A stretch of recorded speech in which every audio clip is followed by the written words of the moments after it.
I was waiting for Spencer to do the bit, and he didn't do it, and it threw me off worse than him doing the bit has ever thrown me off. This is mean. How am I supposed to deal with these conditions? Hello, everybody, and welcome to DM Writer's Room, a show where we demystify the DMing process by coming up with monsters, magic items, and occasionally scenarios for other games live. So last time, we were in what we called Scenario Showdown, where we turned our attention to either Call of Cthulhu or Delta Green. We hadn't really decided which yet. We're leaning more towards, we had some chats off stream, and we like the luck mechanic enough that we've decided to lean into modern Call of Cthulhu and a little bit out of Delta Green. So all that really changes is last time we had ourselves framed very hard as being like agents that had been sent out. We don't need to stick to that kind of formula anymore. And so probably when we look back at that other scenario that we came up with, we'll kind of lift that off, and you can be visitors to the town. One of you can be a local to the town, whatever that is. So for those of you who aren't familiar, Call of Cthulhu is a D100 system that deals with the kind of Lovecraftian cosmic horror genre. In that you are these highly disposable characters that are extremely likely to die, trying to take on these cosmic threats that are kind of leeching into our world. There is supposed to be this sense that you cannot succeed, but you can extend the time limit. You can keep pushing things and keep buying yourself another bit of time. You can keep buying humanity another 10 years, another 5 years, another 4 years, another 10 years, another 100 years. You can keep delaying until hopefully you have the decency to die of old age and can sort of forego the worst of the consequences. In our last adventure, we were dealing with a town off the coast. I think we had decided on off the west coast, right? We were thinking like northwest, or were we thinking like northeast Maine? I don't know if we settled on it. Let's call it northwest. Sure. Which is a fun setup. For those of you who don't know, Lovecraftian stories, many of them take place in the like Maine, Pennsylvania, Nantucket area, which is where Arkham is kind of famously supposed to be. So we started there with this thing that fell from the sky. This creature, part of some alien species or function or military operation, who can say, that lands on Earth and immediately begins to feed on somebody. It is found by a group of sailors, it feeds on one of them, and it sends this pulse out, this like biological defense system that charms basically the creatures around it and makes it see it as this like divine creature. They bring it to a nearby semi-secluded hospital, and slowly it begins to take over the minds of all of the people working at the hospital. When people show up for assistance, they are locked in a room and find themselves just better the next day. I can't stress enough how bright blue whatever Spencer just put in his mouth was on the camera. It was shocking the way that Discord interpreted it. It's just super. It was like you put a broken pixel in your mouth. It was just staggering. So you go in there, eventually you are called to sort of investigate, and because we liked the idea of the kind of sacred geometry of a lot of Lovecraft's things, every sixth room would be sacrificed to this creature until there was no more sixth rooms, and then it would be every sixth house on the street outside, and slowly the influence of this creature spreads and spreads, and you are supposed to kind of be dealing with that threat. We worked our way through that. We came up with a couple of the characters and kind of key items, and then we debated whether or not on this stream we wanted to keep building out that town or move on to the next scenario. And off stream we decided better to move on to the next scenario so that you, our wonderful viewers, don't need to listen to us do the real core of DMing work, which is going, do we already have a Frank? Did we already name somebody Frank? Too many Frank. Do we have a Frank? Control F the document. Do we have a Frank? We have a Frank. All right, Nathan? Yeah. Which is a lot of like coming up with the names and then naming streets and then being like, how many rooms does this house have? Those are all things that you absolutely are going to have to do as a GM, but we try to like give the advice. Let things that are kind of random choices just be random choices. There's no real need for us to teach you how to decide how many rooms the house has. Just pick a dice and roll it, and that's how many rooms it has, and you're gonna be fine.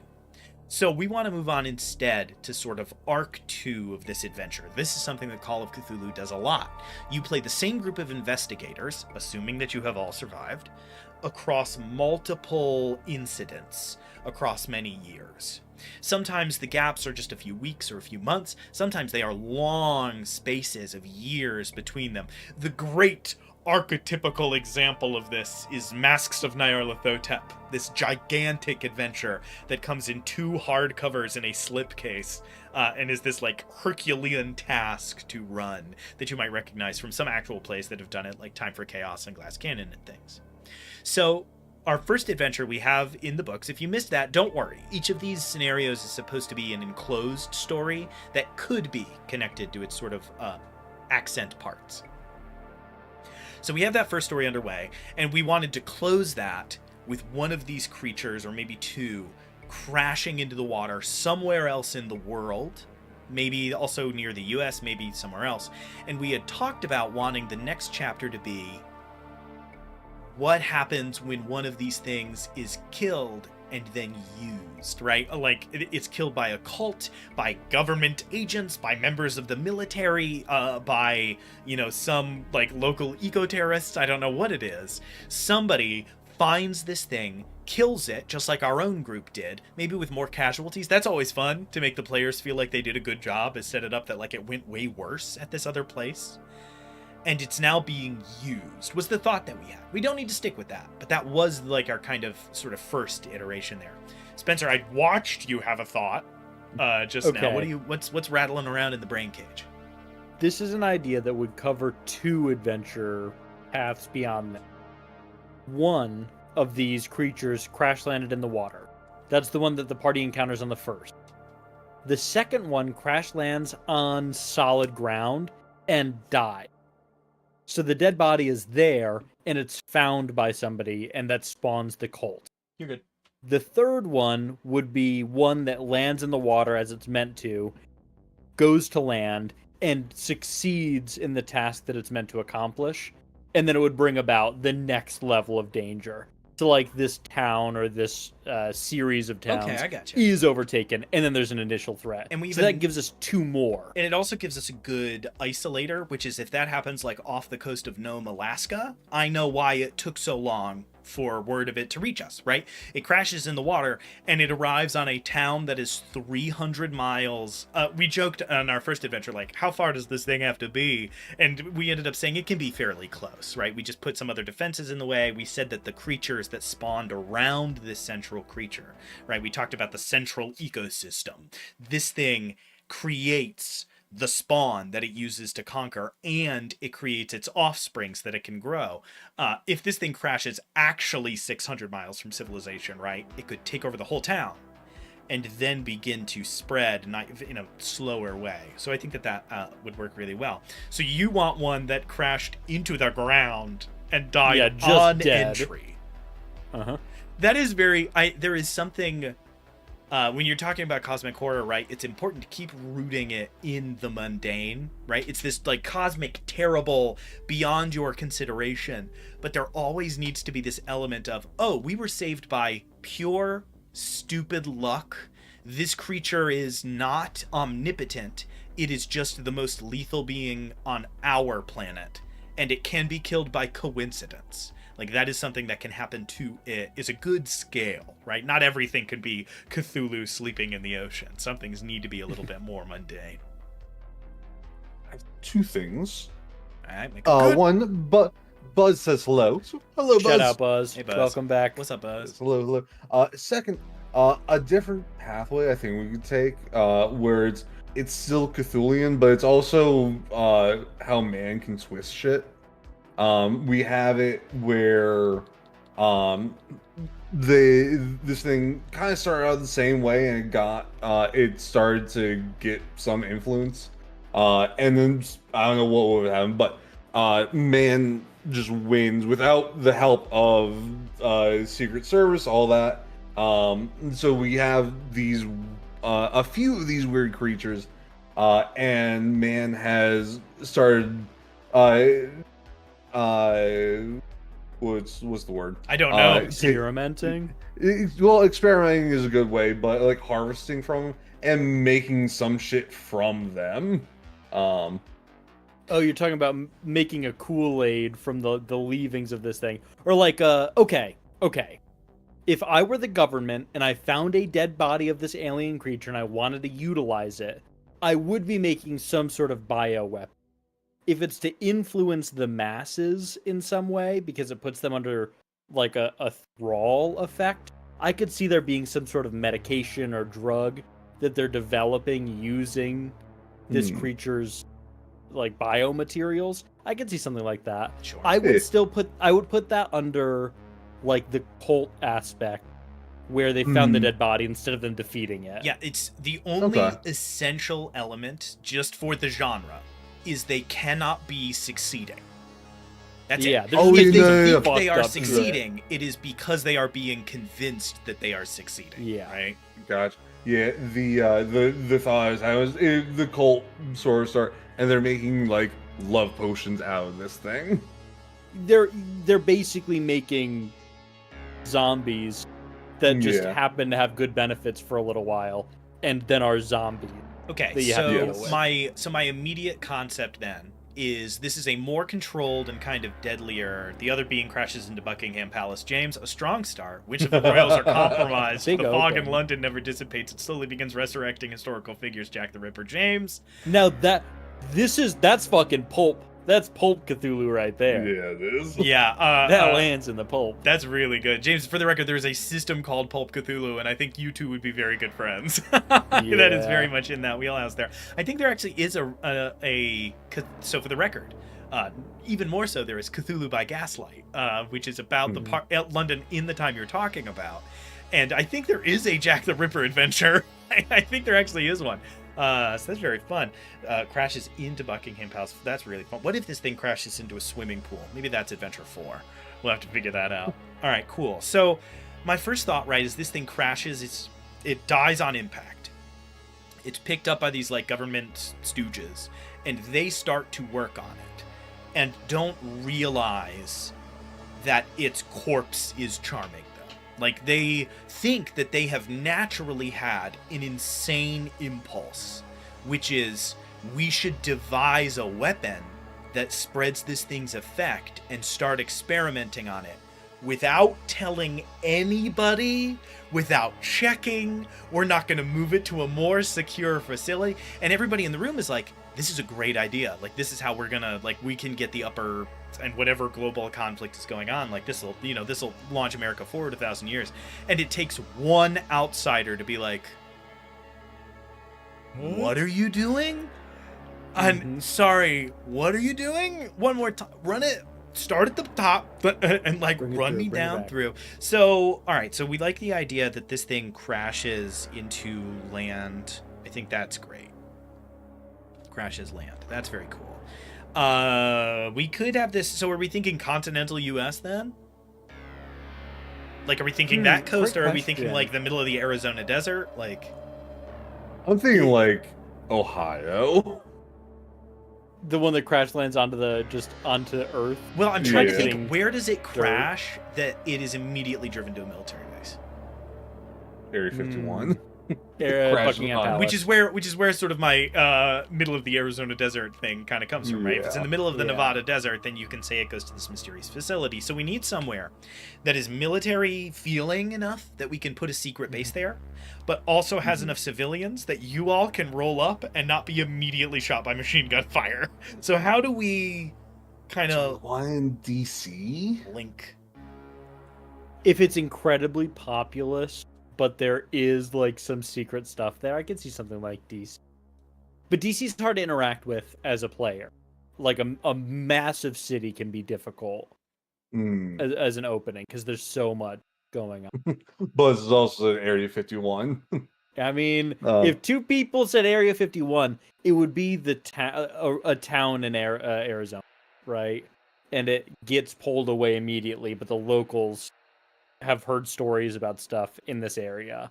Yeah, I agree with Ethan. Area 51 could be tough because it does feel like you would just pull up and like bang bang. All right, well, I think we go neutral, semi-desert, like Mojave town, and it's a large, and I don't mean like small T town. I mean like capital T, Like there's like 20,000 people, but it's not quite a city.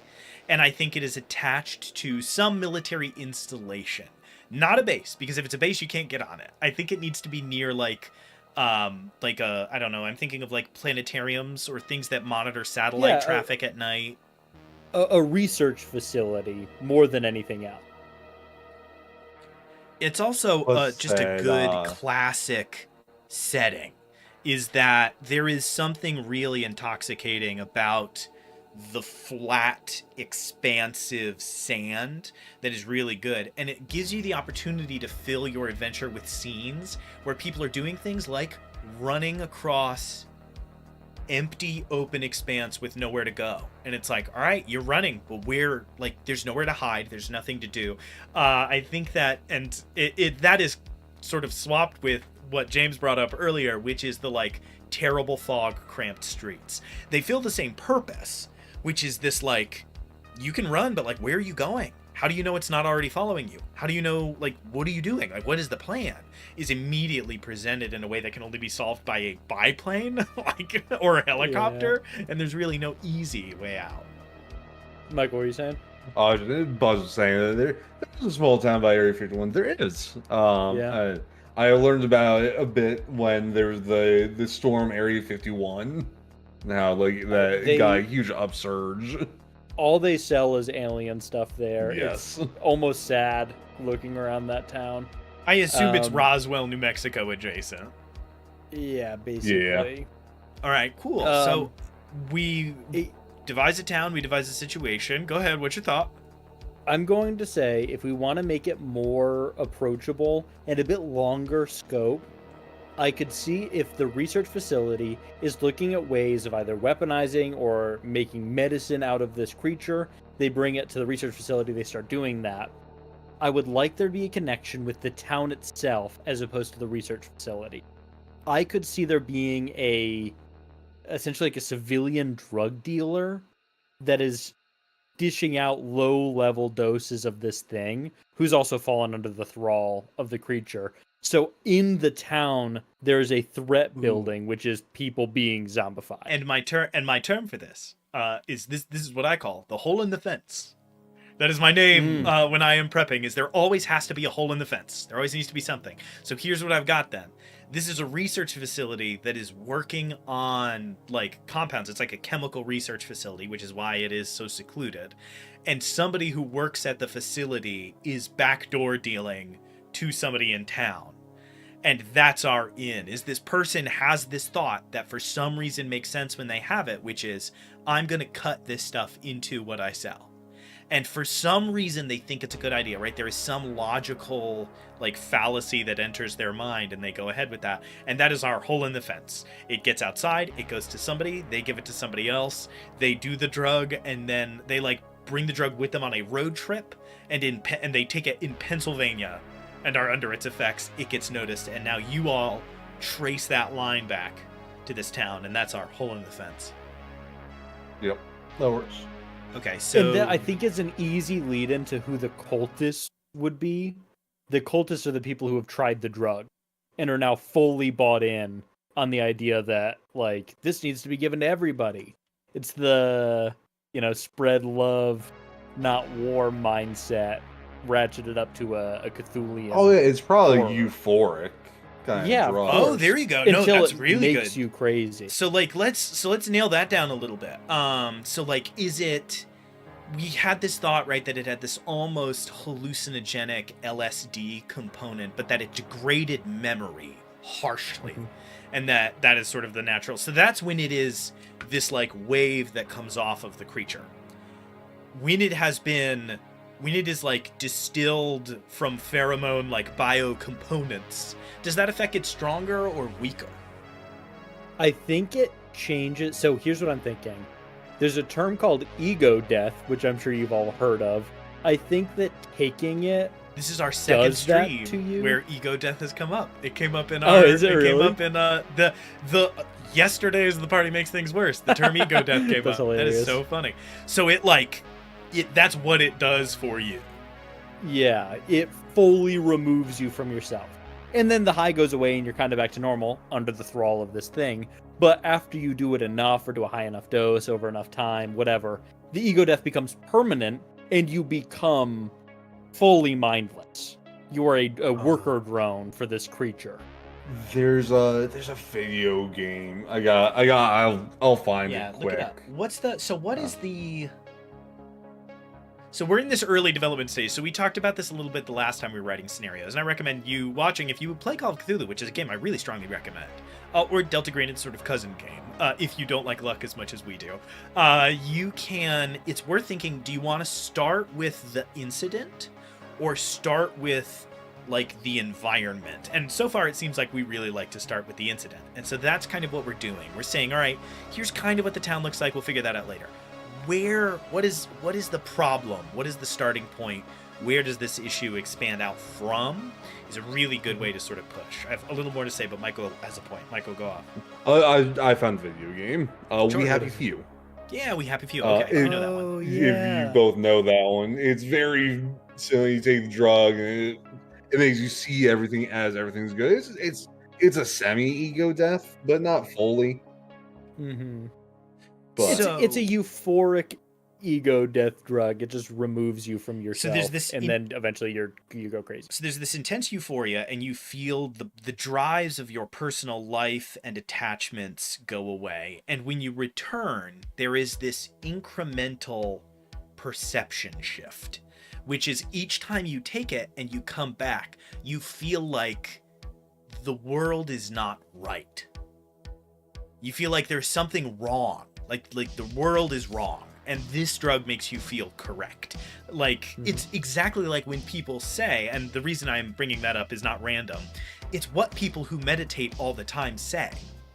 They say, you know, when you get too tied down by your earthly bonds, when you get too infatuated with love and food and like enjoying your life, you become more hollow. Like, you need to empty yourself to really see and participate in life. That's something that I think is extremely stupid.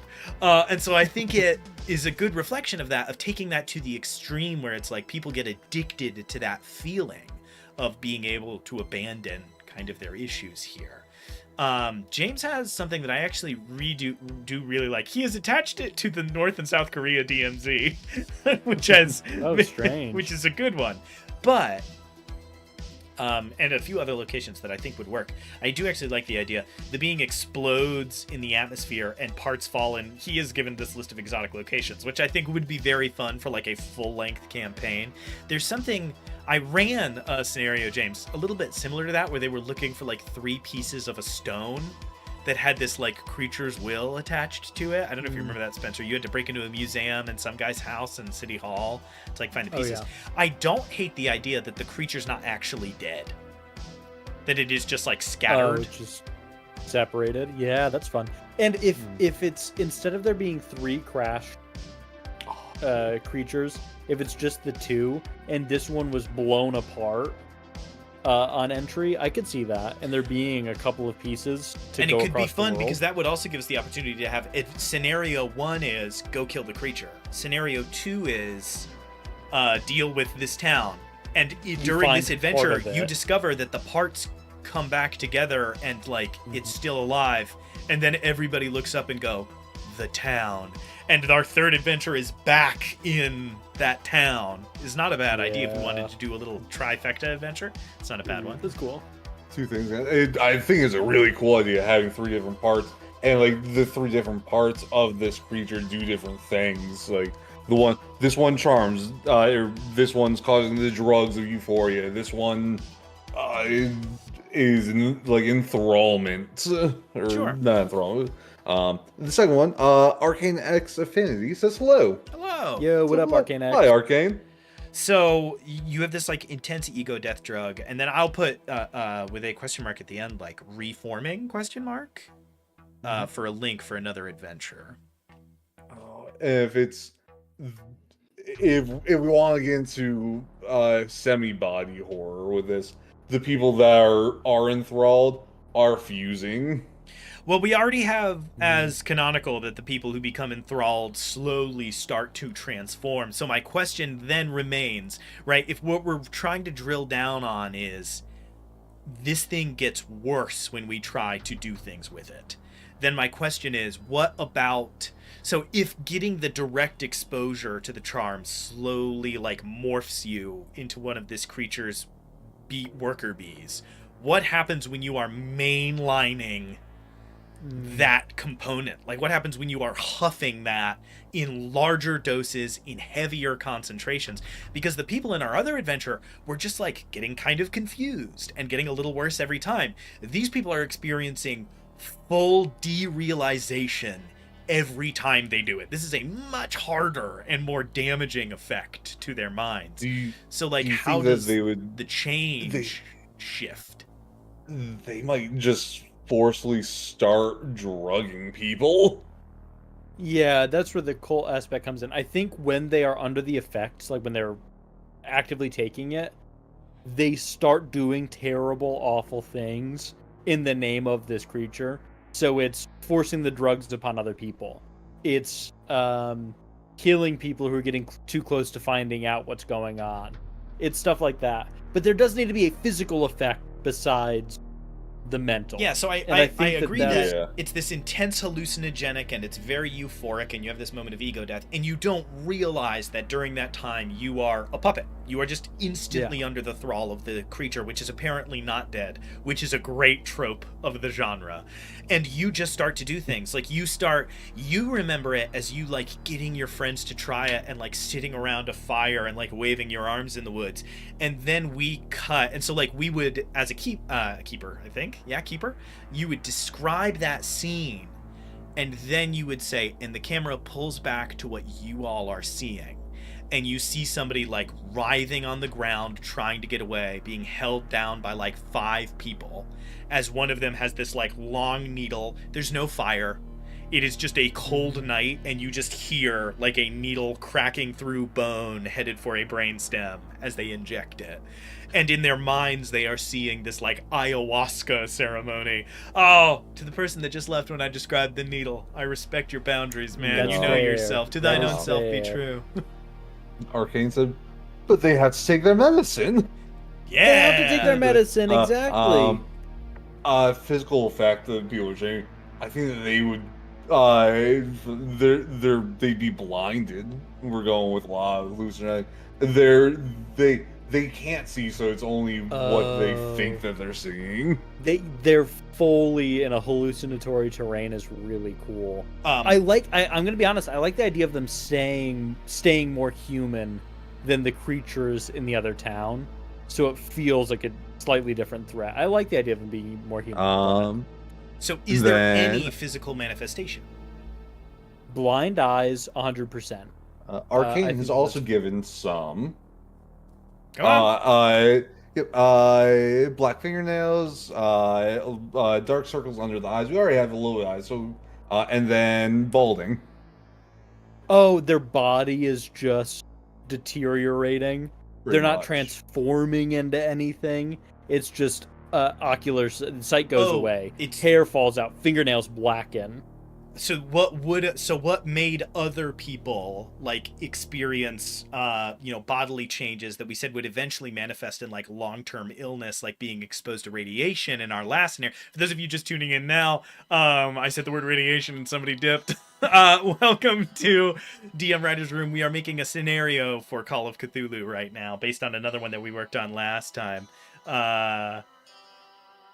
Oh, no, you're not. Axpect has just said, man, I'm too scared to try this show. LOL. Call of Cthulhu is as scary as you make it. As somebody who's run it for these two and other people before, I can tell you what happens every time. I describe a very scary and intense situation, and then Spencer plays a little newsboy with a baseball bat who keeps trying to beat eldritch monsters to death, and I'm like, okay, and that's my adventure now. It works like 10% of the time. Playing the Sometimes foil I can be hit it. really fun. So we like the idea that there's this like physical manifestation. We're trying to go through this thought, right? This alien body crashes into the desert. It is scattered to pieces. It gets picked up by this like government research facility. They start experimenting. They start isolating a drug compound that was super relevant to our last adventure that like enthralls people's minds. One of them starts selling it to somebody that he knows that that he has been like back dealing to for a while now, and the result is this intense hallucinogenic euphoric high that has you seeing one reality and then performing another. What I like about that is I'm looking forward to one of the players wanting to do the drug to see what it does, because that's something players do in games like this. Because Call of Cthulhu is not about being a smart adventurer, it's about being some guy named Tom who's looking for his missing fiance or whatever. Okay. So as far as physical manifestation goes, we like the idea that... So I remember where I was going with that. On the last adventure, it would slowly turn you into something compatible with this creature. And I think that the thing that makes that work is that it takes time. So when you condense the timetable and intensify the effect, I kind of like where the two of you were going, which is you fall apart. That process that for the people in the other adventure is going to be stretched out over years, where we had said like most of these people are going to be dead who are under its influence, will be dead in a few years from what from the outside will look like they were exposed to anthrax or something, right? They will just quickly, not anthrax, what's the stuff that gives you like lung cancer? Asbestos, right? From the outside it would look like you got exposed to something and are having long-term effects. In this town we see instant like necrosis cell death thing. So I like that blindness is like pick number one, right? You start to go blind, you feel like you can only really see when you're on the drug. Shortly after that, I like hair loss. I like so we're gonna start talking about body horror, so a little content warning here if you're one of these people. If you need to turn us down a little bit or go take a step, I get it. Hair loss, fingernail loss, they turn black and then eventually they fall out. Are there other, like, we said dark circles around the eyes? I think that's really good. Even when blind, I think there is something kind of doubly haunting about that. It's not just that they've gone blind, they are also going, like, sallow. Yeah. There would be eventually, like, skin slough off, which is pretty gross. Yeah, something that almost was adjacent to the leprosy, right? You would eventually start to see like parts fall off. What's really funny about that is in environments like this, in like dry, arid desert environments, there are creatures that carry leprosy. Like there are animals that do. Like you can get it from armadillos. And so there's a fun opportunity for there to be some time where like the first few people can get sick and people will just think like, oh, there's an outbreak, like be careful. Like there might be, you'll see people out with like BB guns hunting armadillos in the area because they think that there's like a spreading infection. The party being wise to the last adventure would likely go to the hospital first, and the hospital being like, there's an outbreak of leprosy, everybody needs to stay inside, I think is pretty cool. Because it would be the first check. James has just brought up two ideas that I really like. One is that there is some like pupil change to the eyes, and the other that I really like is just an awful 3 words. Thank you, James. Bones turn cartilaginous. Like, would say that again? Bones turn cartilaginous. Like you start to get a little flex, like your bones get soft. I'm gonna write. I guess I'll write soft bones.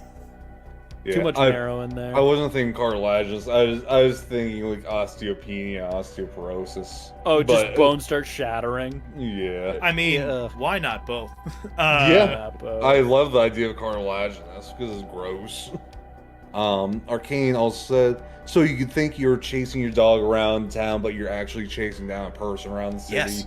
Experiencing two realities is a wild concept. It's like intense hallucinogenic effect. I think it's going to be very effective in a long, especially to see people doing things and then hear these reports from people. I think it's going to be very, very good. It's going to be very exciting because it's going to sound like a much more traditional medieval thing is going on. They're going to talk about like bonfires and they're going to talk about like chanting together and feeling the universe.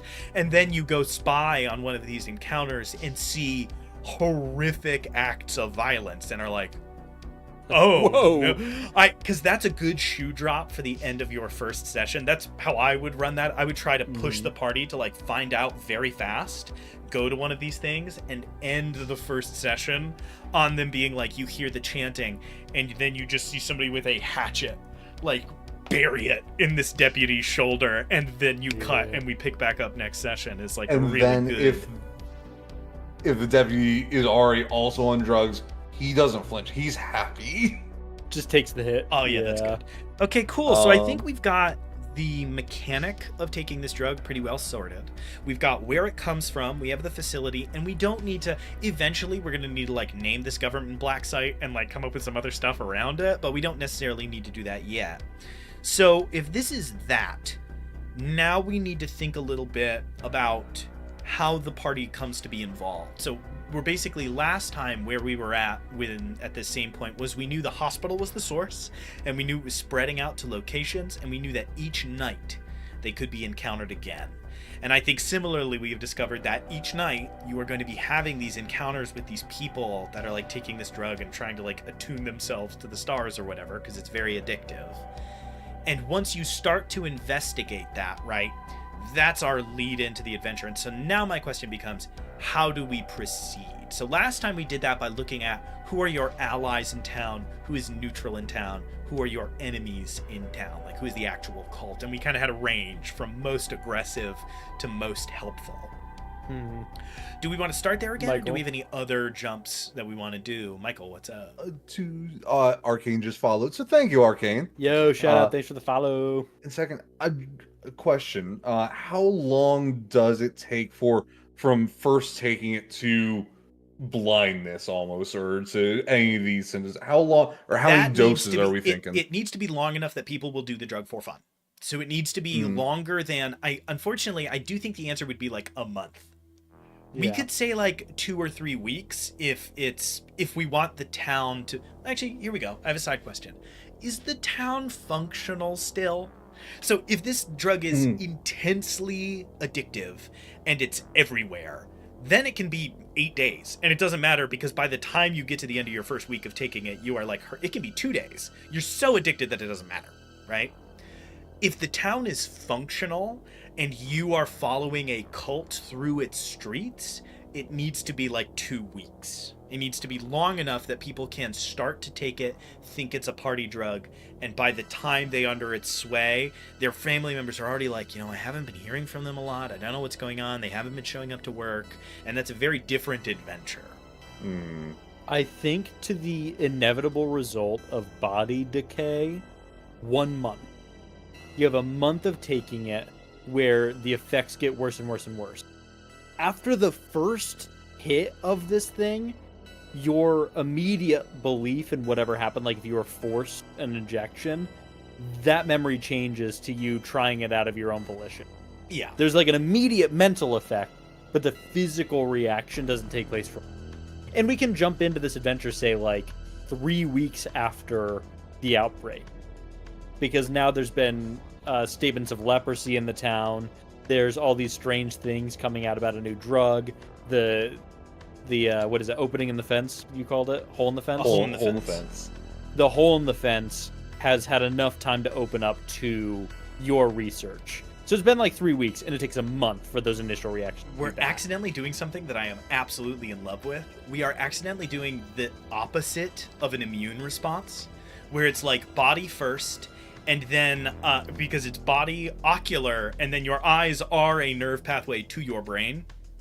And we are reversing it, and we are starting with brain, moving to eyes, and then like bodily. So it's kind of funny. We're doing like a reverse of how these things are usually exposed. So I think that's really cool. All right. So mental effects are immediate.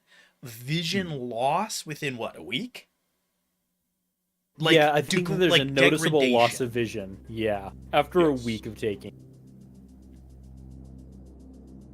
Buzz said at the end, I see him putting this drug in water and food. Oh Like, yeah, of course. That's going to be the cult's inevitable. That would probably be the research facility, because right now we're worried about the cult. The research facility is having much more direct influence by the corpse of this being. They're probably thinking, we've developed this medication. Once we build a big enough supply of it, we're dropping it in the water supply. And that's the like penultimate thing that the party encountered, is the research facility, their plan to really just fuck up this state. and then you Yeah. move from there. Okay, I like it. I think it's really good. So this research facility has had this. So while you are dealing with it in the town, you are kind of distracted by thinking that it is unrelated and that the facility is just like a complication. You follow that thread around until you realize this drug is coming from the facility. And then you're like, oh, what have they been doing this whole time? You find your way inside. You're expecting to run up against a well-run and well-defended government facility. And instead, it's unlocked doors and, like, murals painted on the walls. And you quickly get the sense that they're like, we need to experiment with this by dumping 10 gallons, by dumping 10, not gallons, barrels of it in the water table for New Mexico. Like, in the reservoir of this local area, I think is really good. So, escalation is a good thing for us to sort of keep an eye on here. So the escalation is cult to town to leader to facility. I think that makes a lot of sense. I'm through my first sheet of paper here. So for those of you, it's a good time for another recap here. So we are making a scenario for Call of Cthulhu based on one that we came up with in our previous time that was about this creature that can charm and kind of influence the minds of the people around it, that was consuming bodies to slowly regain itself. And it was kind of creating offspring and spawn while it was doing so. In this version, one of those bodies crash landed in the desert. It was scattered to pieces and destroyed. It was brought to a research facility. At that facility, they started to experiment with it and began to fall under its thrall. One of the people working there had been making drugs using their lab equipment for a dealer in town. They begin to sell that dealer product laced with this stuff, with this chemical that they've been devising, and eventually just starts to sell that chemical. That drug gives you this intense euphoria and hallucinogenic effect. It gives you this feeling of like ego death that some people describe as very freeing. What you don't know is while you're under its effects, you are following the creature's will. You are spreading the drug to other people. You are attacking people that the creature sees as hostile or dangerous. And over time, you will eventually go blind from using it, and then you will lose your hair, your nails, your eyes will darken, and then eventually like your bones go soft and you probably die shortly thereafter. Over the course of that month, it begins mental and, like I said, moves downward. And the escalation is you are going to go there to investigate this drug. You will have gone because it sounds like what happened in the town. So for fear that one of these creatures is there, you all arrive and discover something altogether more strange is happening. You follow it through until you realize that these people at the research facility have convinced themselves that they need to test this drug by introducing it to the local water supply, which feeds 3 towns across the state. You know, we can kind of figure out the rest of that as we go. With that, I think it's time for us to start playing the faction game. I think that is always something that you want to sort of take into consideration up front. So I'm going to number these bad boys just 5, 4, 3, 2, 1, because that's what we did last time. And don't play on too many NPCs, especially for Call of Cthulhu. Every conversation in Call of Cthulhu takes 6 hours. I don't know why it does. It just does. So, you know, just try to be precarious there. And don't give too much information to anybody that is sort of kidnappable. It's my other piece of advice. Because otherwise the players will pretty immediately go, I put him in the trunk of my car. And you go, what? It's 2 p.m. on a Wednesday. You're at a bank. And they go, yeah, I do put him in my trunk, though. And you're like, wow, all right, cool, great. Jimmy, no! They call the police. All right, so who is, I don't know if it's, I'm assuming it's the cult. Who is the most aggressive faction? The only people I could see is, my question is the cult the most aggressive, or is it local law enforcement? I think the cult is the most aggressive, and then the second most aggressive would be local law. That's interesting. Now, James has brought up one that we should think about because it is so concentrated. Is there a cure element? I think it would be interesting to have a character that fell under the effects of the drug and stopped using it, and after a certain amount of time gets better. So this is somebody who was hit once by it, for whatever reason wasn't able to get access to the drug again, and broke free of the effect, and that would be an ally. that would be somebody you can talk to about what was happening, what was it like, who did this. Yeah, it's interesting. We know that the actual charm and like biological effect is lethal in the long term. Too much exposure kills you like eventually, but you can sort of get them away. So if the intensity of the effect is maybe, like you said, maybe there's terrible withdrawals, but if you can just tank them, you are fine. Like it will dissipate. Yeah. Like its grip on you will sort of move on. Maybe with some bodily effect. I'm not sure what that would be. I feel like there's got to be some sign that you did it. It doesn't need to be super severe though. And the level that it would the level it would end at would be like if you get to the point where you are blind, there is no coming back. Your mind is gone. You've been taken by the creature. There's no cure. You're dead. So when it starts to affect your vision, that is your last symptom before you are done for. I have Michael? 3 things this time. Okay. First, the engineer says hello. Hello, the Yeah, what up, the engineer. engineer? Kind of ominous. Hello, welcome. Sick name. How did you though, get yeah. that? That's crazy. Second, what do you think about the people that it'd be a very small amount of people, maybe only one NPC that has stopped even through the withdrawals, having like a bit of antibodies towards it. I could see that if it was like I don't know how we would imply that they have a resistance. I think I'm down to have them be resistant to like the charming effect. Them being resistant to the drug, I don't think makes a very large amount of sense because this is not a pathogen. Like, what do you mean antibodies? Like, it's not a bacteria. It seems to rewire your perception on a base level and start to change your DNA, right? I struggle to see the sort of pathogenic kind of stream there that would let you resist it. Maybe you could resist the charm. Maybe you could resist, right? Because that might be a fun tool to have, is if you take this very concentrated drug and then deal with that stuff. If you were to run into one of these creatures, you would be resistant to the effects to some degree. But in the past, literally the only character we had who was immune to it last time was because they were in a coma.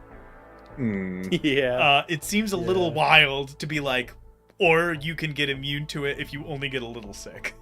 Yeah. It was just an idea, and like antibodies is the wrong idea, but it'd be some. I think I agree. Immunity for the charm.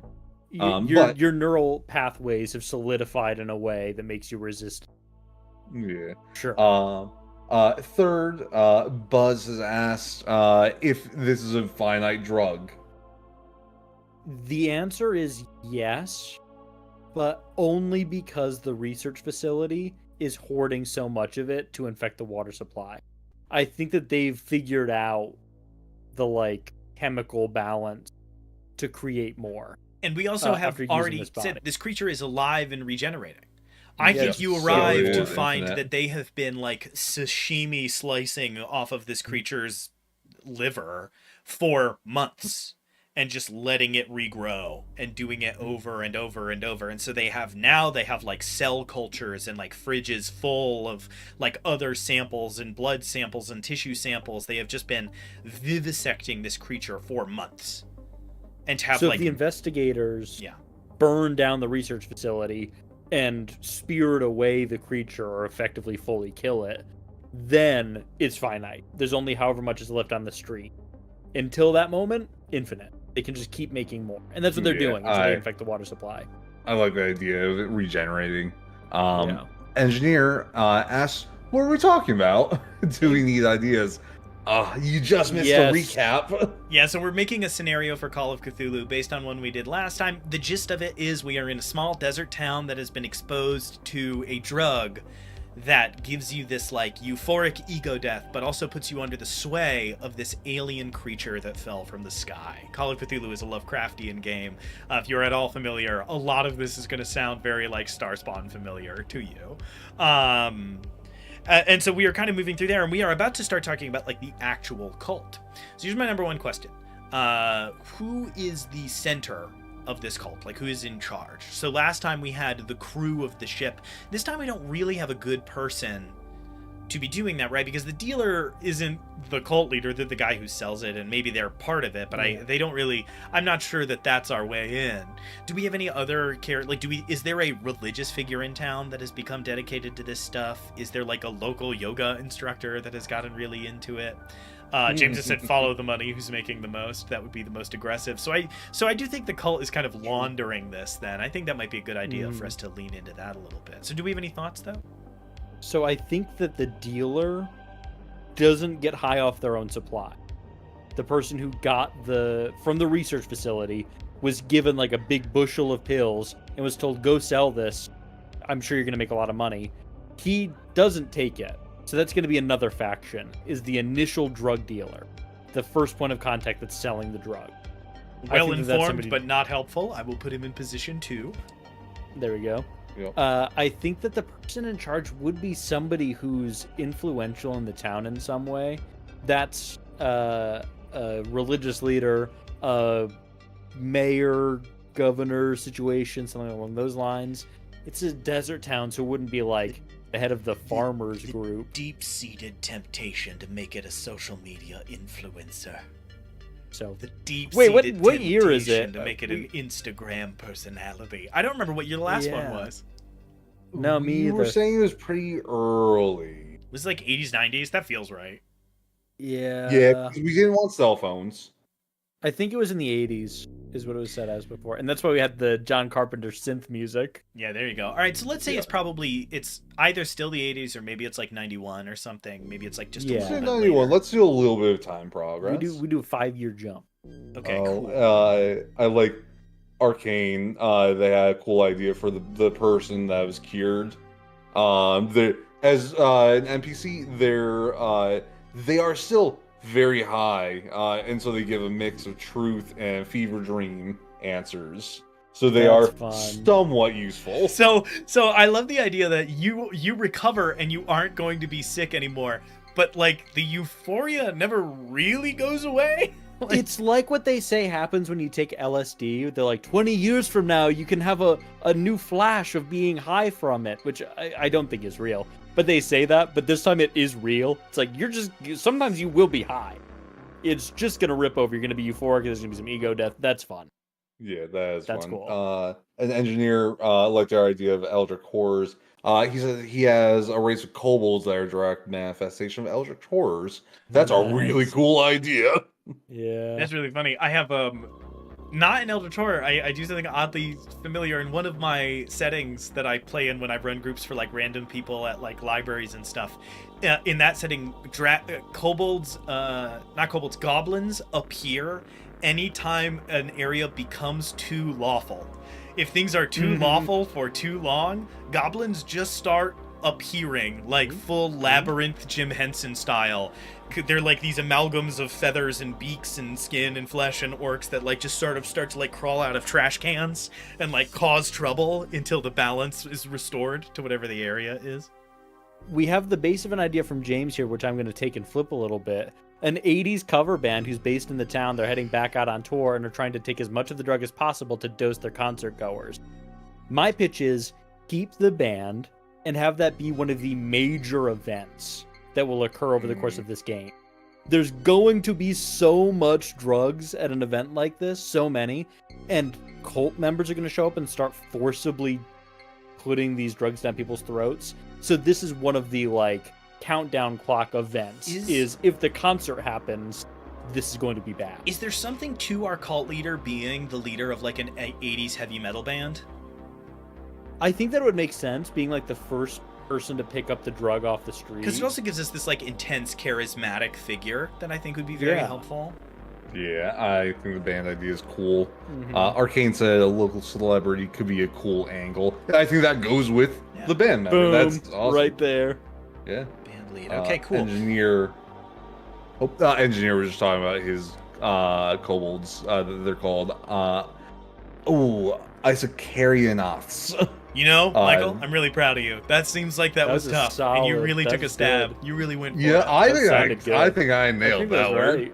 Right. And they are mutated life forms by proximity to Eldritch being, and they can just split their heads in half and reveal a giant maw. I love that. That's good Always a giant maw. Gotta get them all. So my idea for our next aggressive but less informed thing, group, I because last time law enforcement was a little inept and a little helpful. In that case, you were like in this small town and you were trying to help, and the sheriff was like very mentally affected. I like the idea that in this adventure, law enforcement is like directly antagonistic. You are you are a vigilante, like trying to get involved in something they do not want you involved in.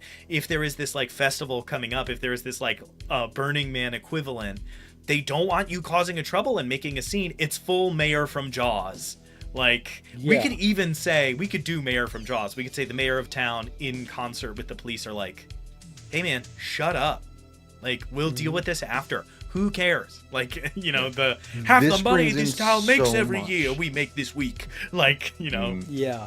It's all that. And they're probably partially funded by the military research installation that's in town. So they'd have a reason to be on edge if they're saying, you need to keep people away from here. Like, we're doing something very important. Keep them out. I know that we all prefer our Cthulhu adventures to be a little, like, fun, pulpy 80s movie. I'm looking at the evil government organization that's going to dump drugs in the water supply for the big concert next week, and I'm like, damn, we did it again. And our last adventure was a ragtag group tries to save the town from a strange threat being like coming from the hot creepy hospital on the hill. We really can't get away from the fact that we're like, wouldn't it be fun if they had a dog that they liked and they rode bicycles? Like, I think that's how you make cosmic horror work. It's got to be based so deeply in some archetypes that people can embrace, and we're doing that. All right, and so for the record, here's why I say we have usually 5 factions, 5 down to 1. Number 5 is these people know the most and they are the most hostile. Number 1 is these people are the most helpful, they know the least, because that's just a really good setup. The more people know, the more aggressive they are, and so eventually you need to like try to persuade your way into speaking with them. Who is the dead center of our bar? Who is somebody that is helpful to a normal degree and informed to a like they know something's going on but not super specifically what, and they're trying to help. And our last time this was the sheriff who had like memory loss from being healed from brain damage by this creature. And so who is it in this case? Who is our like middle of the road semi-helpful person? This would be a member of the hospital staff, because they were the early alert system saying there's leprosy in town, something's going on. And they say there's people under the effects of this drug, there's people getting like hatcheted, there's broken sternums through like injection needles. Nobody's getting high, breaking their own sternum. So something's going on. And they're giving that information to anybody who's going to listen, because the police aren't listening. Oh, I like that. I think that it's fun because you could end up backdooring into an investigation of the hospital where it's like, we need to go investigate the hospital. Why? Nobody has seen anybody who works at the hospital in a week. And so you guys like run to the hospital expecting, you're like, this is what happened last time. You show up and it's that everybody is like wired on coffee and have not stopped for days. They're like, we've never had this many injuries. We've never had this many people sick. We have 2 people who look like they've been exposed to radiation in one of our rooms, and that will hopefully make one of the members of your group go. Like, and so it's like, we have broken bones, we have assaults, we have batteries. We've had, everybody has been here working like double overtime shifts for weeks. Most of us are sleeping here because on a good day, we're getting 2 hours of sleep. And then having to get back to work is a really good way to like lock down this area and flare interest in the group when they hear about this. All right. Yeah, I like that. That works. Boom. All right, so that is our staff laid out. Let me take a look at my vamp for a minute. Come up with new ideas while I look at our notes from last time and see what we're missing. That's all the people. We've determined that the city's town size is going to be like several thousand people, like 20,000 people. I think that the band event, instead of an 80s cover band, I think is just a popular band from the 80s that like kind of made it into the 90s and is now performing at this big festival, and they do it every year. They've continued to do it.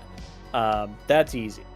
Are there other bands involved, or is this like their concert? Is it a festival or is it a concert? That's sort of what I I'm think I'm like boiling down mid-sized to. festival. Think of the kind of thing they'll put on at like, I don't know. It's not Burning Man or Lollapalooza or something. Think like No. I don't know, like what do they have? What's Yeah, the SPAC. like SPAC? Like Yeah, you know. it's a SPAC concert. There's probably like 4 bands. It's enough that if Yeah, you're there's local, you're like, wow, there's a lot of people this is here. big. You're like, this And is really everybody's gonna be there. There's Oh, nothing else 100%. going on here right now. Okay, that's cool. big. Yeah, there's like Venue 15 space. vendors. There's like tents everywhere. There's merch everywhere. It's like the beer is $10. You're like, wow, this is really big. It's just big enough that you're like, that's a lot of people. That's not good. Mm-hmm. That's fun. So, do we think that that's like the last cult event in our timeline? Is if this goes off and it's not interrupted, the town is kind of cooked, and then it Think leads into the so. research facility doing their plan. Because of how big this, I feel like, is final clock. I think, Yeah. assuming that we are still, I think you will have an opportunity to just like.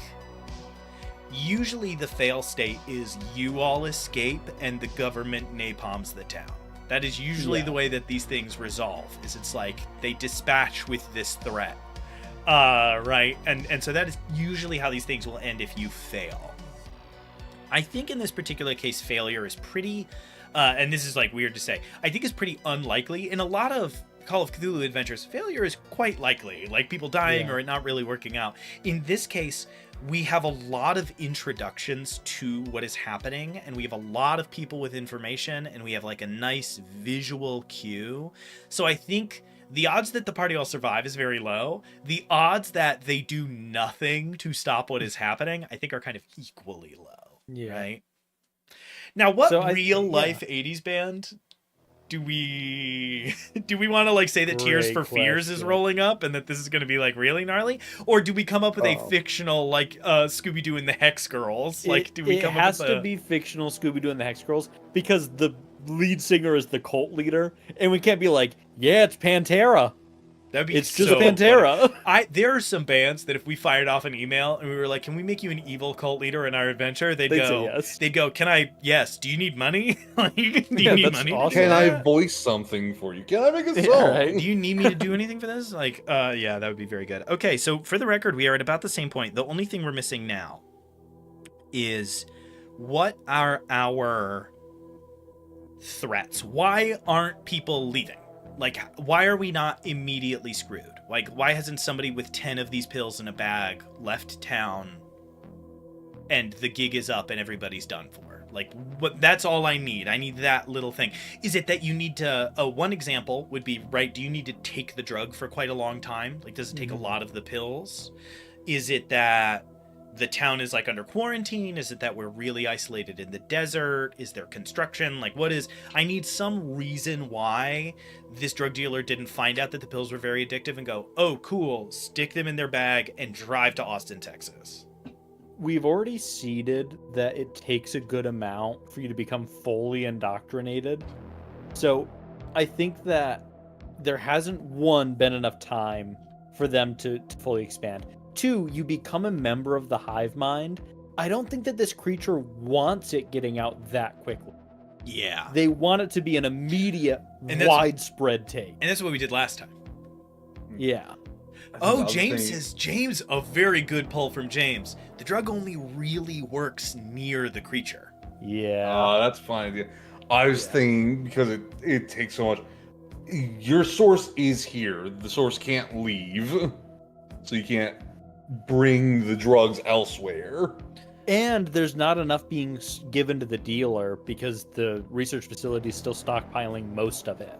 So there's only enough to infect this town until they infect the entire state, basically. Okay, cool. And then I'm going to add, I think something that would be very fun. I think one of our potential leads is somebody, when the party arrives and like meets everybody, somebody leaves town to like go on a road trip and they come back the next day. Like they're somehow shoehorn it in, right? Somebody's leaving for a trip. They leave and they come back like a day and a half later. Itchy. And people are like, why are you? Oh, what happened? And they come up with some absolute nonsense excuse about their car. And it's because they immediately started going through withdrawal symptoms and turned around and drove back. Yeah. The one thing, bringing back something Arcane said, with that person, I think the tell is dark fingernails. That's the first visible symptom Yeah. for somebody who didn't go blind. It's like itching. Yeah, the person that's we're shoehorning in, they're itching, so you see that their nails are blackened. Yeah. Also, Arcane just asked when the adventure starts. How long has it been since it started?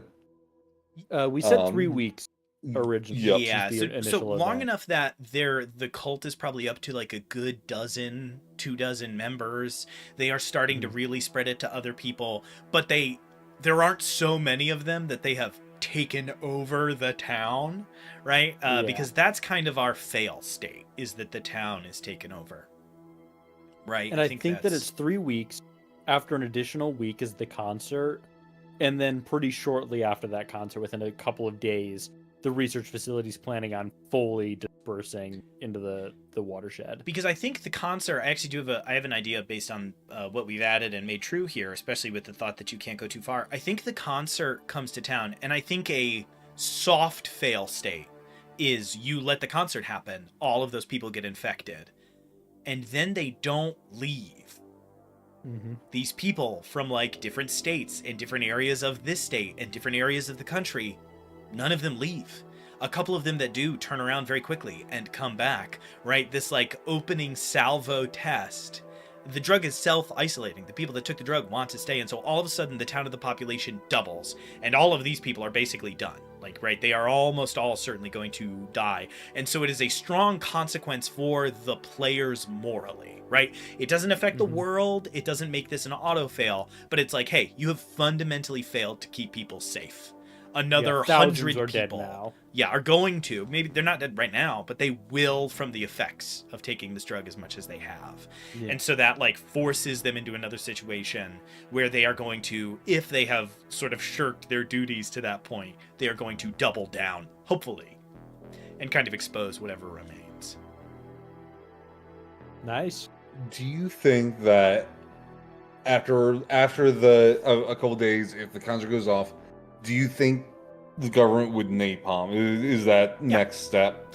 That's always what it is. It's Now- always because we need the adventure to be able to continue, right? We need like the world to exist. I was gonna say, I feel like that it goes into your soft fail state. The government goes ahead and napalms, and I don't think that's the end of this adventure though. If that happens, No. because we talked about how I think the end of that session would be the napalm coming in as they're dumping the drugs into the water, spreading. Yeah. I think that's the start of the next act of adventure. Interesting. I have a different shake because I didn't think our next adventure would be here. My thought was like the government, the people in this facility are like getting all of this stuff ready. We see a plane high in the sky and just see like what is essentially going to end up being like, it wouldn't literally be napalm in the 80s, like a hydrogen bomb drops on the town. I'm thinking of Contagion, like the old movie Contagion, if you've ever seen it. And then we cut to a black site, and your characters are at a table and bags are pulled off of their heads.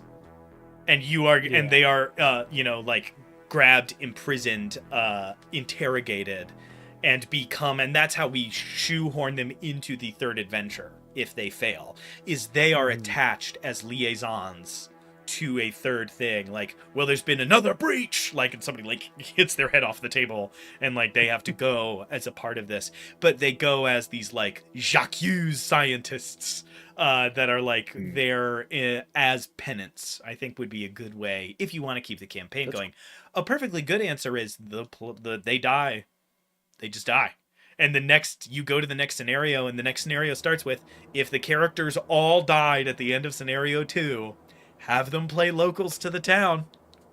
And you don't get your cool gun and all those cool levels you got and those extra points in throwing that you got because you kept trying to throw rocks over the wall. You are 3 random members of the town that need to like gumption your way into saving the world. I think it's a good challenge, right? You end up having to play a sequence of red shirts in your third adventure if you sort of haven't managed to shake it off by then. Okay. My only question remaining, And then I think we're going to have time for a bit, which is great, because yeah. we have done as much as we did for the last scenario now. We just a little cleaner, a little bit sharper. We knew we had a good concept coming in. We didn't have to, like, find it at the beginning. So the leader of the cult is the head of this, like, fictional famous 80s band. They rope everybody else in. They're kind of famous for, you know, getting into weird experimental stuff, doing LSD before concerts. I'm thinking of, like, I don't know, what was the rumor? The rumor that Jimi Hendrix would cut his forehead with a razor blade and put a patch of LSD under his headband. Right, there's, like, a common rumor from the time. Who is our... Do we have a, like, Strahd von Zarovich Dracula at the military base? Like, do we have the person telling the guy to leak the drug into town? Do we have somebody who's, like, writing correspondence that, like, does the band leader see this, like, glowing man on fire? And it's this, like, person that is, like, invested. I just used Brandon Sanderson terms. I would just say he has, like, investiture, like, this invested by this creature that if you're on this drug, you see them and they are this, like, beacon of its presence. Or is it a full hive mind answering to a corpse? I think they both work. I think that in the research facility, no.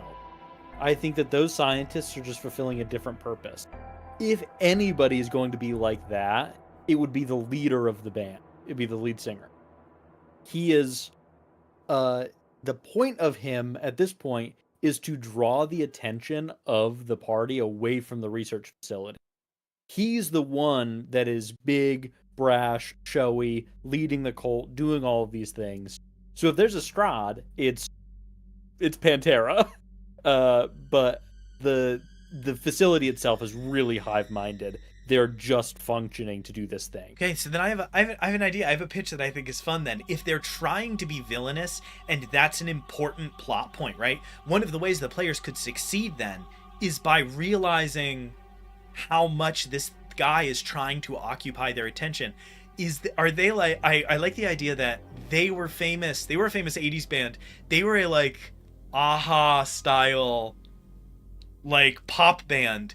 And when you encounter them, they're in, like, heavy metal guar makeup and are doing villainous shit. Like, this character is, like, having these big bonfires and, like, putting up effigies and, like, tying them to tree branches. And you're like, they weren't doing any of this at the other town. And one of the things the players could eventually do if somebody rolls a high enough, like, psychoanalysis or whatever it is in Call of Cthulhu is you're like, this person should be being discreet. Cult leaders are discreet. That's what they are. This person is trying desperately at all hours of the day to hold your attention. That is what they are doing 24/7, seemingly endlessly, right? The party should never have a good night's sleep. Somebody always knocks on their door in the middle of the night. Somebody's always breaking into their car. And it gives them an opportunity to be like, we are being distracted. Yes. The fail state is, I think, never the concert. The concert, even if it goes as terribly as it possibly can, that's still just a few thousand more deaths. The fail state is the water is infected, everybody in town and in the surrounding 10 towns are infected, and they keep infecting further and further out. So the fail state is you are distracted by Pantera for long enough that the other plan goes off. The concert's the big event, but that's just to buy them time to do the thing. Sorry, Pantera was just really good. Yeah. I think with lead singer, it'd be fun to have them, like, and they're doing mini shows here and there, and it's like he's up on stage doing the drug. He's actively showing he's doing it. That's so funny. He's putting posters up saying this drug's cool. So good. If you meet him first, he's wearing sunglasses, he's doing the whole thing, and, like, he just meets the party at some point, and he, like, pats one of them on the shoulder, and you see, like, makeup in the shape of a handprint there, because he's been covering the black tips of his fingers. He's really interesting. Real cool. Makeup on hands. Come on, Spencer. Come on now. Makeup on hands to hide signs. Here we go. All right, time for our recap. So, in this adventure for modern Call of Cthulhu, a body of one of the aliens from our last session, go watch it, crashes into the desert, is shattered, dies. It is picked up by a government research facility that researches like drugs and different applications, and that's why they do it in this isolated area. One of those people had for a long time been using lab equipment to sell to a dealer that works in the nearby town that is large enough to support economically the adventure we are describing. The drug is intensely euphoric and hallucinogenic, and it makes you go through something similar to ego death, but addictive and like that pulls you in. Eventually, it will begin to affect your nails and then your eyes, and then you will go blind. The effects of the drug are reversible until the person is blind. If they are blind, there is nothing more that can be done. They are lost to it. After that, they will lose their hair, then they will lose their nails, they will get dark bags under their eyes, and then their bones will go soft, their skin will fall off, things get horrible from there, body horror to the 9th degree. That process takes about a month. You begin to see ocular degeneration after a week. They go blind after 2, roughly. This escalates as you encounter a cult, basically. The people taking this drug are so whipped up in the drone-like control that it gives the creature over them that they are more active agents than our last scenario had. These are not strange creatures jumping through the tree line. These are people intelligently chasing down threats, exposing them to the drug, forcing them to become helpful or be dead. And they are pulling your attention. They are led by the leader of a fictional famous 80s rock band that is based out of this town that is getting ready for a concert that is going to play in about a week. Outside of them, there is the mayor of town and the local police who are just trying to squash rumors and ride out this concert because it's going to pull a lot of money into town. They will be actively antagonistic. At the same time, the local hospital has been so understaffed and overworked that pretty much nobody is going home, as they have been dealing with the consequences of this cult's actions that is so easy to hide for the mayor, including some members of the cult that have succumbed to the long-term effects of this drug. That dealer is still out and about because they are not taking the drug themselves, though they are continuing to sell it, hopefully in the dark and not just because the money is too good, although maybe it just is that the money is too good. And then there is somebody who has survived. They took 1 or 2 doses and then got isolated in some way. We can come up with whatever that is, right? I don't know. They got 127 hours and got stuck on a hike or something crazy. I don't know. And so as a result, they have recovered, but they are in this strange, like, pseudo-euphoric state and probably will be for the rest of their lives. They essentially have, like, early onset dementia, something close to that. That cult leader is acting outwardly over the top, villainous and suspicious. They are putting makeup on their hands to hide the effects of the drug.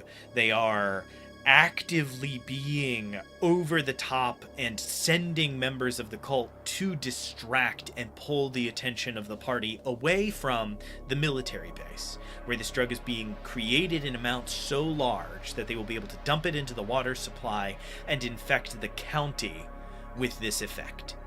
If the party fails to stop the concert from becoming a major infection point, basically stopping all of this nonsense before the concert, many more people will be swept up in it, but that is fail 1. If they cannot trace this back to its origin and stop the plan at the facility, that is fail 2. That is the big one. I'm going to add one more thing before we move on to doing a bit and then sign off. I've just realized that there is another solution to this puzzle. And I think that's a good thing.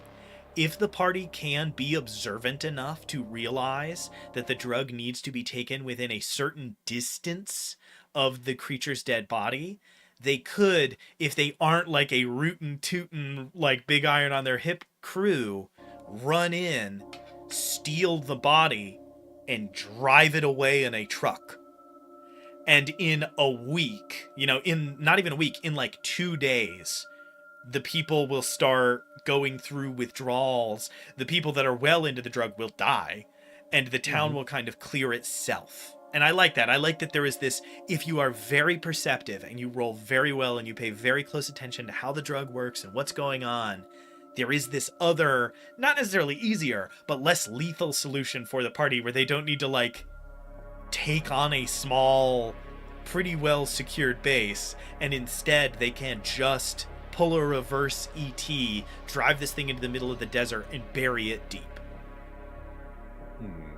Solid. I think it's great. I have Mike, what two you got? things. Oh no.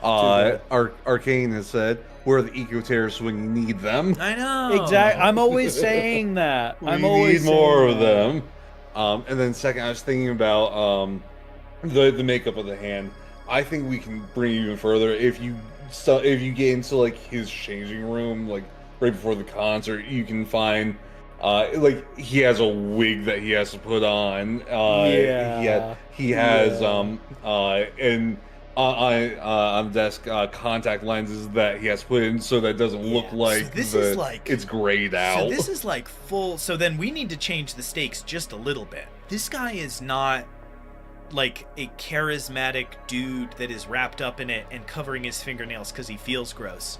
This is like an archon of this creature's will. This is full possession, in a chance to interface with the creature, which they couldn't do in the last adventure. Now, I am going to strongly urge you need to be super duper careful doing that in Call of Cthulhu, because it will ruin the enchantment of these creatures being alien if it's like, I'm here to take over the world.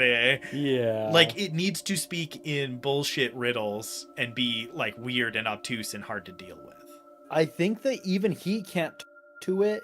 He just feels what he needs to do.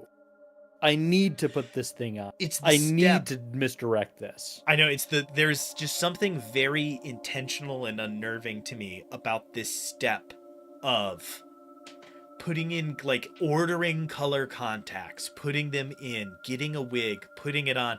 It feels so much like him being completely jockeyed by this monster that it is like to a pretty intense level. There's a level of intelligence to the charm that we hint at in the first adventure that in this adventure becomes stark and awful in a way that I think is really good.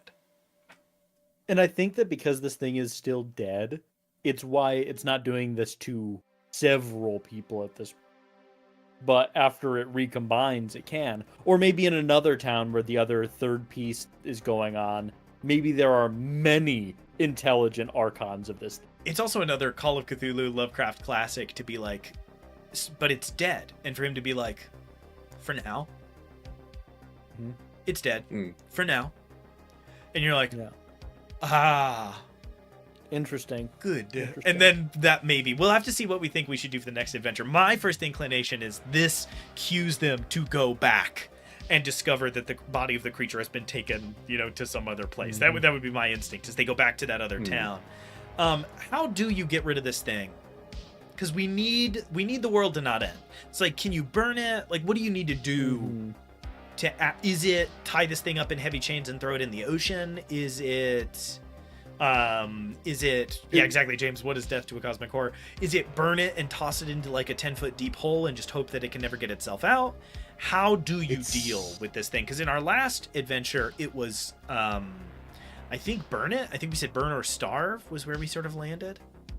It sounds like isolation is the key to it. Oh, does if it it's starve? not near anything. It's starving is a good one. The first thought is put it on a rocket back, send it back to space. Well, we can't just shoot it up somewhere else. That's fun. Oh, can I tell you something though? This is very like, it is a very Cthulhu campaign move to end by saying, and the reason that there was an Apollo 14. Like the reason he is that sending them off. And it makes sense because that's what another society and another planet and another galaxy did 10,000, 20,000 years ago. They sent it away. What was the Apollo rocket? And now it's on your planet. Was it Apollo 13 that blew up? I thought 11. Apollo below. I don't remember. I didn't follow the Apollos very much. It was 13. What year was that? 1970. Damn it! I was gonna say it would be good to be like, that would have been so. There's a reason good. Apollo 13 never came back. Like, come on, it's right there. It's too good.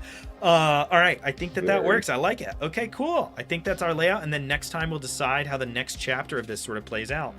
Another cool thing about designing for this sort of game is you don't need to super methodically, like, we know what the big scale bad is, but for the most part, the job of the players is going to be to disrupt and, you know, see how much they can mess with it. So we don't need to worry too much about, like, but what if they go into the third house on the fourth day? You can be like, we'll figure out the houses after. We'll, like, make some handouts.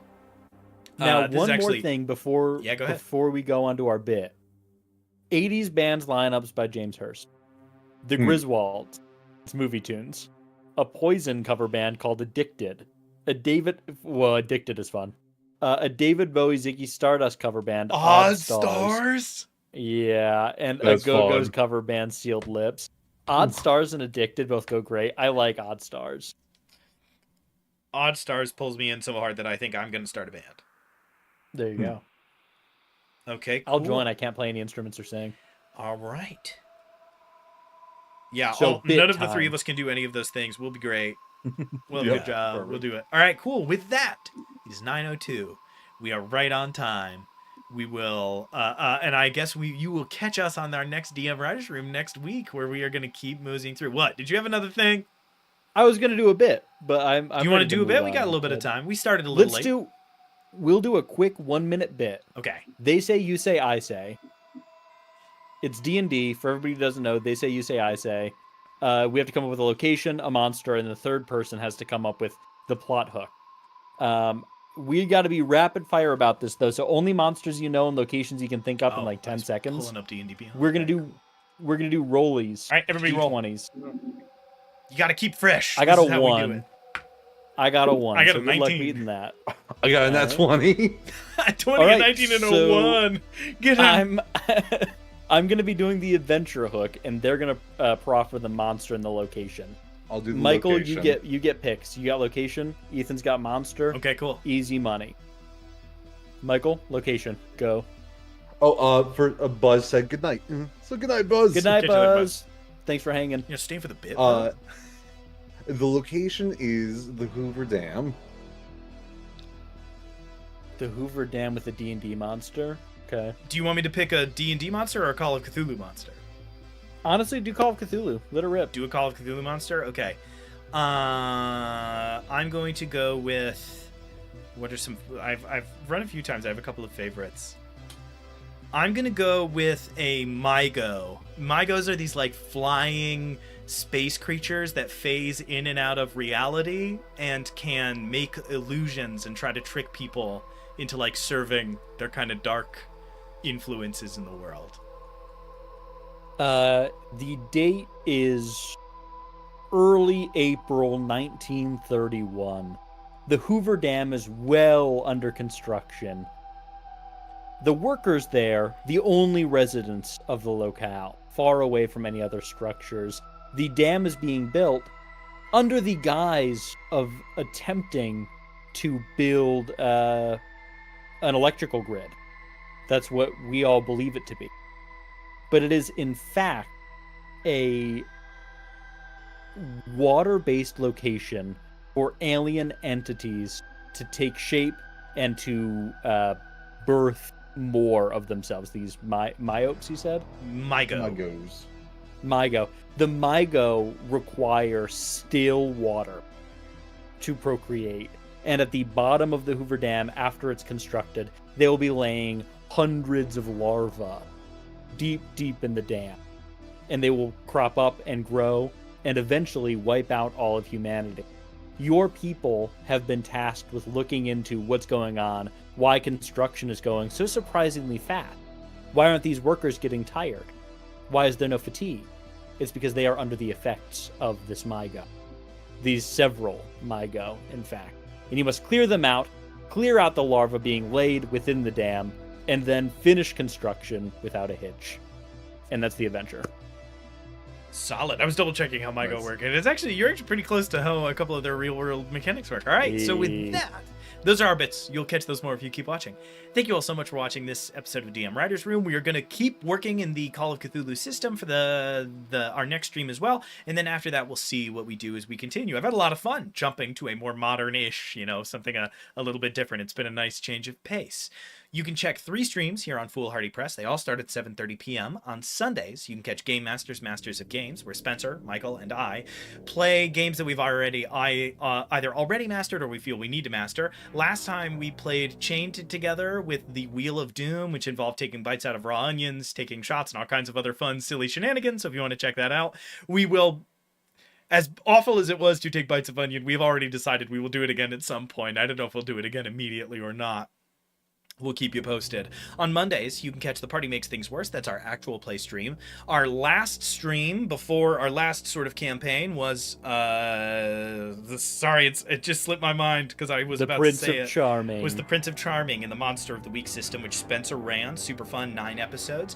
Currently, I am running in the D&D system in our World of Prospect, which we came up with on this very stream. We are running the Song of the Reliquary, a kind of underground, lightly cosmic horror-inspired action-adventure horror kind of thing that we've been having a good time in. We're on episode 12. We've had a good number of recaps, and we are rapidly picking up pace. So I actually don't know how many episodes are left. I think it'll be... my original thought was like 20. We'll see how that all kind of shakes out. It's pretty good. Good point to start watching, because things have really started to ramp up in these last few, so feel free to catch up or check our next recap.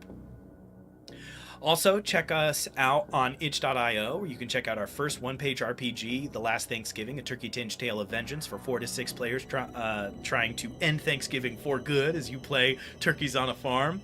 And soon, you'll be able to check out Resonance, a one-page RPG where you play a group trying to learn piloting a mech. You are kind of like in a big Voltron-style mech, and you have to roll together to meet certain numbers and do all kinds of fun things. It was a pretty cool one. We might be streaming that tomorrow? I don't know. There was a group chat where we tried to figure out if we were doing that, and it has stalled slightly, as they always do. So... a tentative, expect to maybe have something to tune into tomorrow. It'll probably also be 7:30. That tends to be our favorite time to play. Also, check us out on DriveThruRPG, where you can check out our first adventure, a level 1 adventure to intro you to D&D called The Lich's Dollhouse. It's got all kinds of fun traps and a couple of monsters, a couple of magic items, and a little bit of lore about one of our characters that we've used a few times in DM Writer's Room. I can't remember his original name, but he's the toy maker. He is a lich that makes these like horrible amalgamated toy like creatures.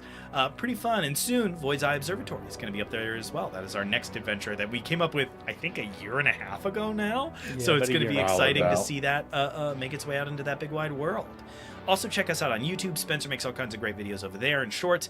Definitely go check out the Instagram. He has been working over the hot stove of our Instagram for years. Go give that a follow. Check out some of his fun videos over there.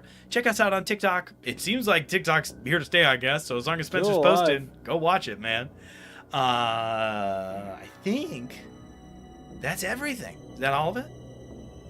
Yeah. Before you sign off, Arcane said, that's a lot of content. It is. And also, we're pumping it out. We do our best. They said they've never played Call of Cthulhu, but this made them want to play it. Yeah, if you check game. them out, so it's Chaosium is the company that makes it. I do think there are like free basic rules. So if you wanted to give it a try, I do think there's like a basic rules document that you could take a peek at before you shell out the big bucks to pick it up. The other system we talked about, Delta Green, I think still has a big Humble Bundle going on. Delta Green is a little bit of a less flexible system, but we do like both very much. So you might want to check that out. I think it's like $25 for every book they've ever sold or something crazy right now. With all that out of the way, thank you all so much for watching. We'll catch you on the next one. Peace out. Bye.